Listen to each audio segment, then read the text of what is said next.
everybody? Welcome back to another episode of 5 Minute Gaming News, the show that may or may not be about Unity. Today in the news, Unity Technologies, the company behind the Unity engine, has single-handedly burnt away all their goodwill with one really stupid decision. Yesterday morning, Unity announced their new runtime fee program, a program that, starting on January 1, would charge developers that use the engine a fee based on various installation and revenue thresholds their game meets. Also, they did this on National Video Games Day, no less. On their blog, Unity shared, "We chose this because each time a game is downloaded, the Unity runtime is also installed. Also, we believe that an initial install-based fee also allows creators to keep the ongoing financial gains from player engagement.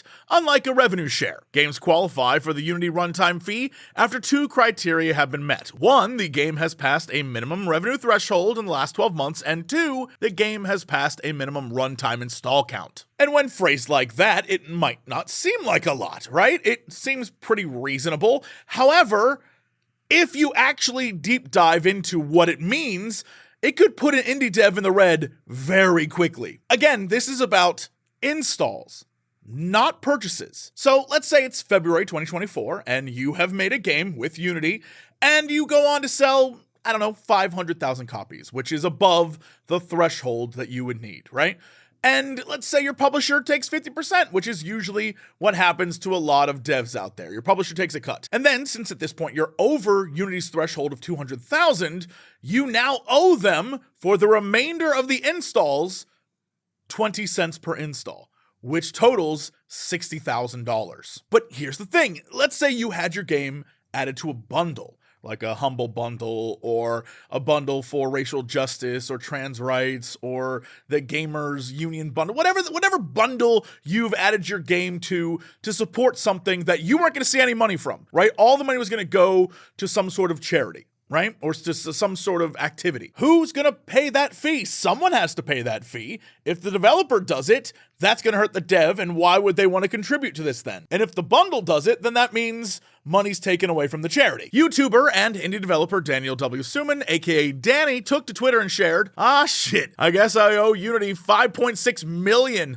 Anyone got some spare change? And posted his game's download numbers and Unity runtime pricing graphic. Danny then followed up the tweet with, "This is partly a joke because this change doesn't come into effect before January, and there's a threshold of like 1 million downloads, so you can subtract 400,000. But if my games got these downloads after January 2024, this is what I'd have to pay, LMFAO." Which is precisely why so many indie developers have become very vocal about their frustration regarding these changes.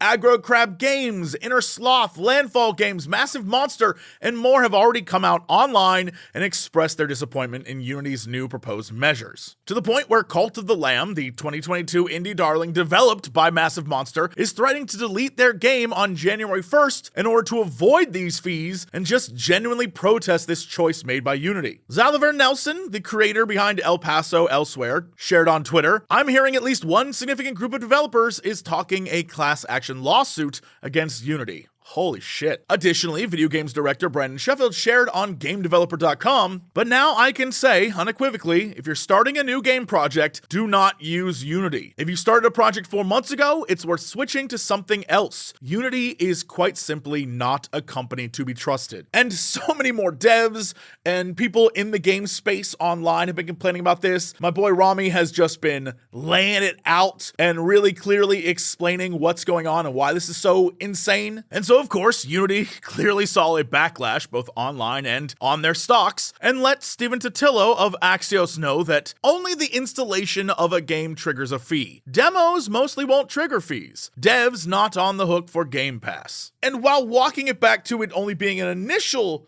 installation fee, again, that's not great. That doesn't seem good to me. That still sucks. And again, more importantly, how are they tracking all this? What are they sticking on your computer to let them know this? And when it comes to bundles or Game Pass and those costs, they say it's not going to be charged to the devs. However, Unity exec Mark Witten went on to further share with Axios, as for Game Pass and other subscription services, Witten shared that developers like Aggro Crab would not be on the hook, as the fees are charged to distributors, which in the Game Pass example would be Microsoft. And Yeah, okay, that sounds fine at first, until you deep dive this again. Because if Microsoft is on the hook for all these game downloads, that means if I'm Microsoft and I'm looking at, we gotta pay this much money for this many downloads, I'm gonna question whether we should have Unity games on Game Pass. So if you're making your game in Unity, maybe Microsoft doesn't pick you up because they don't want to pay those fees. And maybe that pushes Unity off Game Pass altogether. If I've tried to make anything clear here, it's that it isn't just that base fee, it's the domino effect on the entire industry and what this could mean moving forward. It's why so many developers and industry professionals and the media is making a big deal out of this, because it's worth making a big deal out of. It's worth the whole show being about it today, because this is huge news and it affects the business and this industry in a really negative way. Hopefully, Unity will continue to walk back all the things they've said. They've already started on a bunch of it. Let's just keep it going. Let's just keep it walking back, because this is really one of the worst business schemes I've seen in a while and is so tone deaf to what it is to be a developer. And you'd figured they would know this, but yeah, man, it's upsetting. And I would love to hear your thoughts, to be honest, as, you know, someone who may or may not be in the industry, someone who may or may not have any, skin in the game. What do you think? Does this seem as bad to you as it does to me and many others? Let me know in the comments below. Anyway, that is it for me. Thank you so much for watching, and I'll see y'all tomorrow for another episode of 5 Minute Gaming News.